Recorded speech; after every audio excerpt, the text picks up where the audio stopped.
because he's throwing more power shots than he normally does. Whitaker, as a matter of fact, he looks down on himself when he tries to get a knockout. He'll land those punches, but it's about give me my respect.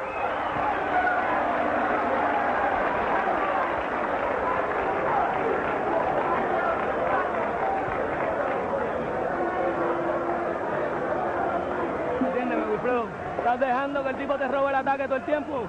Así estamos jodidos, caballo. We're not doing too good. You allow him to get in. You have to apply pressure. Come on, man.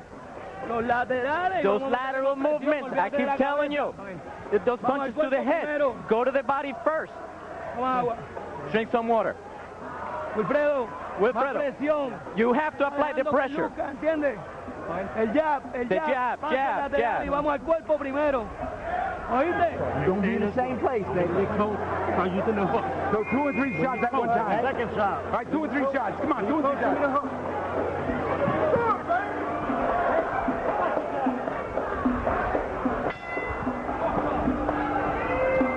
Round 6 begins on the island of San Martin. The wind starting to whip through this outdoor makeshift boxing setting just a little bit more strongly than before.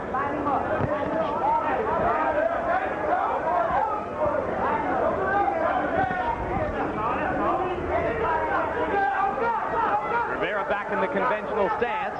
That exposes the side of his head, which is cut, and Whitaker's right jab. That's right. He's still making that mistake of spreading his legs too far, bringing his height advantage down. The giant in Jack and the Beanstalk, you don't get the giant doesn't try to bark and weave with Jack. He uses his height.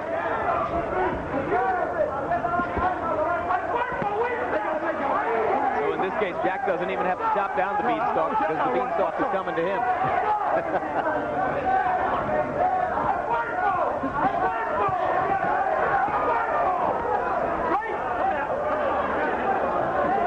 Not as technically proficient so far as is normally the case, at least not by our punch stat numbers. He's landing at about a 16% lower rate than is normally the case.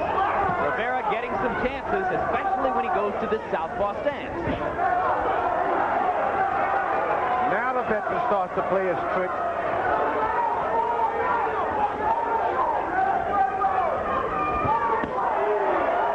And Rivera remembering to go to the body there.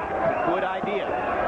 He got a couple body shots in on Whitaker in the early rounds, and he'd be well advised to keep after it. That's true. Now, Whitaker, when you're not in good shape, you got to act like you're in good shape.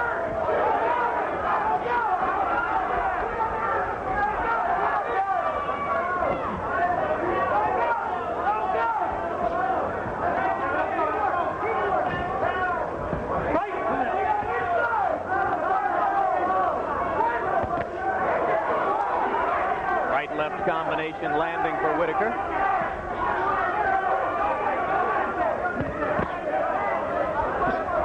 Whitaker, what he's doing, he lands a good shot, then he makes his opponent try to pay him back. Then all you do is step out of the way, let him expend some more of his energy.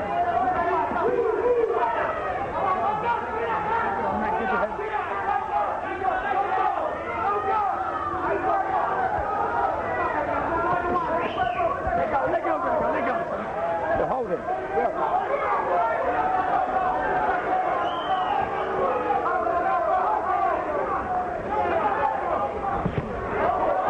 Straight left hand lands for Whitaker. It's become a tactical boxing match. It's very tough to beat Pernell Whitaker in a tactical boxing match. No doubt about it. Now he knows he's going to try to pay him back now. Go.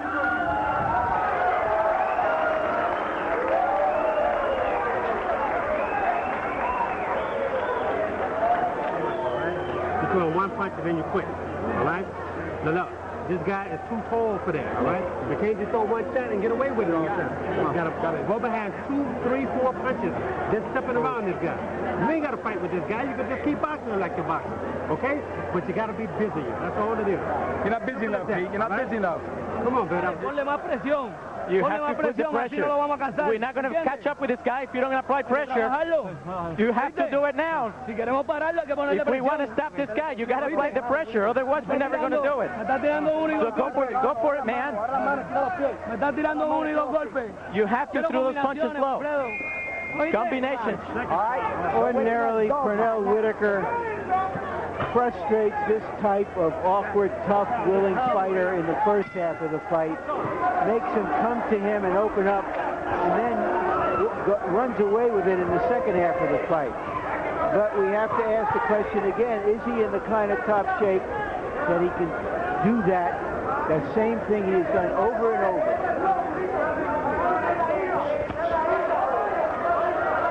Pernell Whitaker only threw 47 punches in round 6. That's a very low work rate for him.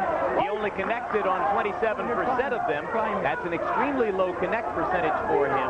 So there are some dark signs on the horizon for Whitaker, despite the fact that he has been up to now in control of the fight against a fighter who is trying to deal with a very deep cut near his hairline on the left side of his head. But that cut did not bother him in the last round, didn't open up, and appears to be no factor at this moment. Credit Jim Strickland, the cut man, with having gotten the job done up to now.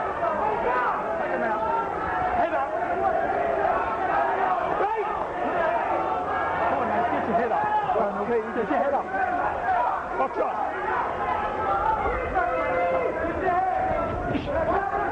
Rivera's back in the conventional stance.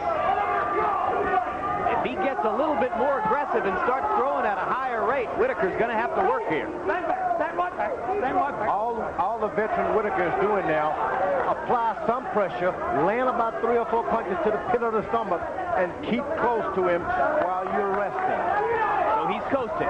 He's coasting, generally coasting to get his wind back. Stay close.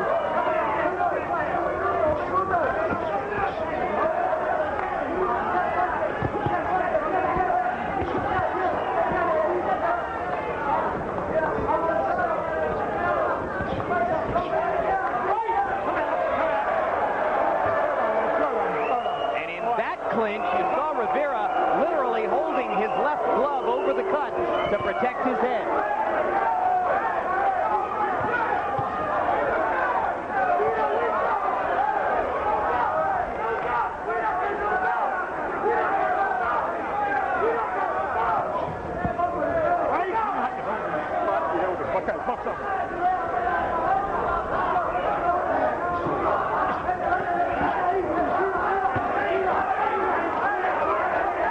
Trading body shots at close range.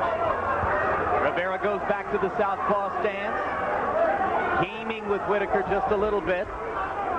That's what a veteran wants from a young fighter. Make him pose, throw his punches, ball your fist up, make pose for me, and give me a little time to rest. And that's what Whitaker is getting. There's a small mouse next to the right eye of Pernell Whitaker, George. Now, Pernell has no history of cutting, but there is a tiny blemish, a mouse, right at the edge of his eye.